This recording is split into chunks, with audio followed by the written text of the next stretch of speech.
बिस्मिल्लाहिर्रहमानिर्रहीम। अस्सलाम वालेकुम स्टूडेंट्स, कैसे हैं आप? उम्मीद है कि आप बिल्कुल ठीक ठाक होंगे। अल्लाह ताला आपको अपने हिफ्ज़ व ईमान में रखे, आमीन। जी स्टूडेंट्स, उम्मीद है कि आपने अपने सबक जो पिछली वीडियो में पढ़ाया गया उसको अच्छे तरीके से याद कर लिया होगा। आज हम मश्किल सवालात की तरफ आएंगे। जी स्टूडेंट्स, सफ़ा नंबर 32 से हमने आगाज़ करना है। मुख्तसर जवाब दें। बेदारा ने सलीम को जगाकर क्या पैगाम दिया? बेदारा ने सलीम को जगाकर ये पैगाम दिया कि साहबजादे उठिए, बाला खाने पर मियाँ बुलाते हैं। फर्स्ट पैराग्राफ की लाइन में ही इसका जवाब है। सलीम की माँ ने सलीम के साथ नसू के पास जाने से क्यों इनकार किया? सलीम की माँ ने सलीम के साथ नसू के पास जाने से इसलिए इनकार किया क्योंकि उसकी गोद में उसकी बेटी सो रही थी। ठीक है, सफ़ा नंबर 29 के तीसरी लाइन में इसका जवाब है। ठीक है, सलीम अपने भाई के साथ मदरसे क्यों नहीं जाता था? सलीम अपने भाई के साथ मदरसे इसलिए नहीं जाता था क्योंकि उसका भाई सुबह सवेरे उठकर अपने हम जमात के साथ मदरसे चला जाता था। ठीक है जी स्टूडेंट्स, ये भी सफ़ा नंबर 29 पे तकरीबन 7-8 लाइनें छोड़ने के बाद उस पैराग्राफ में इसका जवाब है। सलीम ने 4 लड़कों की क्या खूबियाँ बयान की? ठीक है जी, इसका जवाब आपको सफ़ा नंबर 30 आखिरी पैराग्राफ उसके फर्स्ट लाइन में देखिए, राह चलते हैं तो गर्दन नीची किए हुए, यहाँ से लेकर तकरीबन चौथी लाइन में देखिए, ना किसी पर आवाज़ा कसते, यहाँ तक इसका जवाब है। ठीक है, इसको अपने अपने अल्फाज में भी आप लिख सकते हैं। हज़रत बी कौन थी और उन्होंने सलीम को क्या नसीहत की? हज़रत बी उनकी नानी थी। ठीक है, और उन्होंने सलीम को ये नसीहत की थी। सफ़ा नंबर 31 लास्ट पैराग्राफ उसकी आखिर की लाइनों में देखिए, ये भले मानसों का दस्तूर है कि अपने से जो बड़ा होता है इसको सलाम कर लिया करते हैं। ठीक है स्टूडेंट्स, ये आपने मेरे अल्फाज को भी गौर से सुना होगा। आपने इनको देखते हुए अपने इन जवाबात को लिख लेना है। ठीक है स्टूडेंट्स, उसके बाद सवाल नंबर 2, मदरजा झेल मुहावरात के माने और उन जुमलों में इस्तेमाल कीजिए। ये स्टूडेंट्स, जुमले आपने ख़ुद बनाने हैं, आसान अल्फाज में बनाइएगा। मीनिंग मैं आपको बता देती हूँ। ठीक है जी लगना, किसी काम में आपका दिल का लग जाना। ठीक है, कानो कान खबर ना होना कि कोई काम आपने किया और किसी को उसका पता ही ना चलना। ठीक है, आवाज़ा कसना यानी कि किसी भी दूसरे इंसान को या किसी भी इंसान को आप बुरे या अच्छे अल्फाज से बुलाएं। ज़मीन में गड़ जाना, बहुत ज़्यादा शर्मिंदा होना। दिल खट्टा होना यानी कि दिल का ख़राब हो जाना, आपको किसी की बात बुरी लगी तो आपका दिल ख़राब हो गया। ठीक है, उसको दिल खट्टा होना कहते हैं। ठीक है स्टूडेंट, इनके जुमले आपने अपने अल्फाज में बनाने हैं। उसके बाद सवाल नंबर 3, इस सबक का खुलासा आप अच्छे तरीके से याद कर चुके होंगे और उम्मीद है कि आपको लिखना आ गया होगा।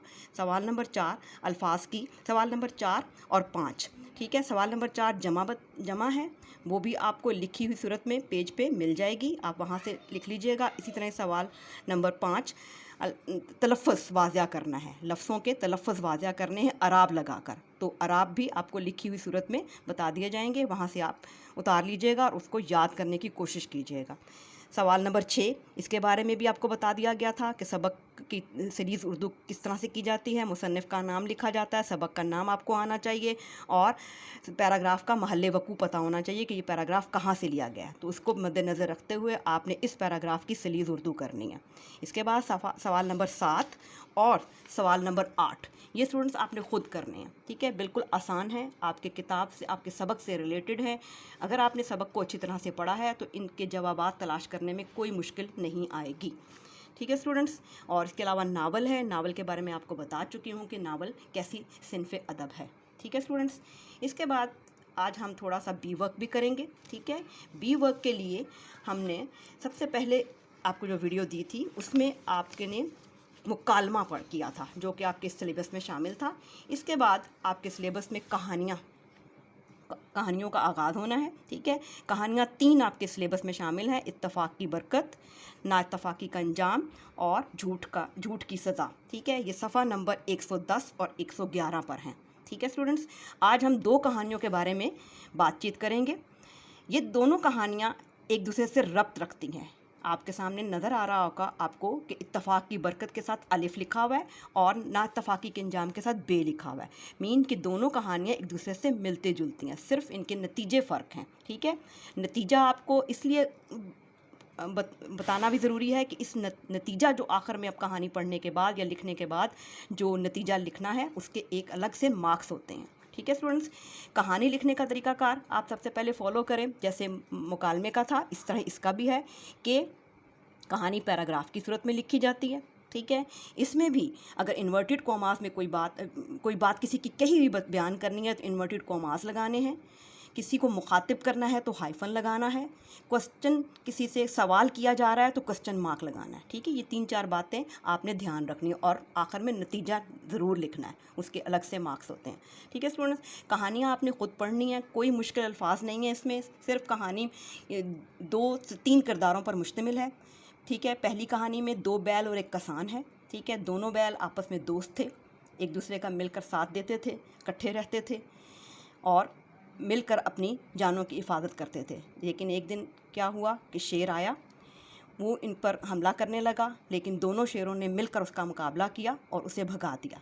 तो क्या हुआ कि इत्तेफाक के साथ वो रहे तो वो बच गए। ठीक है, तो इस कहानी का नतीजा क्या निकला? इत्तेफाक की बरकत। दूसरी कहानी में क्या हुआ कि जब दोनों बैलों ने ये सोचा कि अब हम तो बहुत बहादुर हो गए हैं, ठीक है, वो अपनी ताकत पर गरूर करने लगे और फिर एक दूसरे से लड़ने लगे।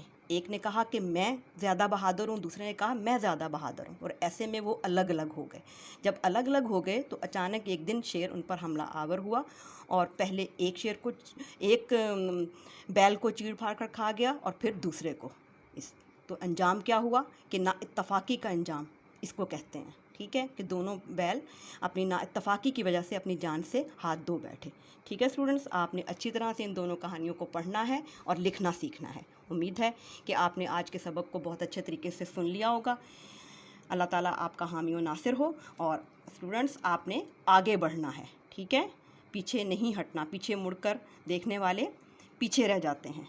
ठीक है, तो उम्मीद है कि आप आगे बढ़ रहे होंगे। अल्लाह हाफ़िज़।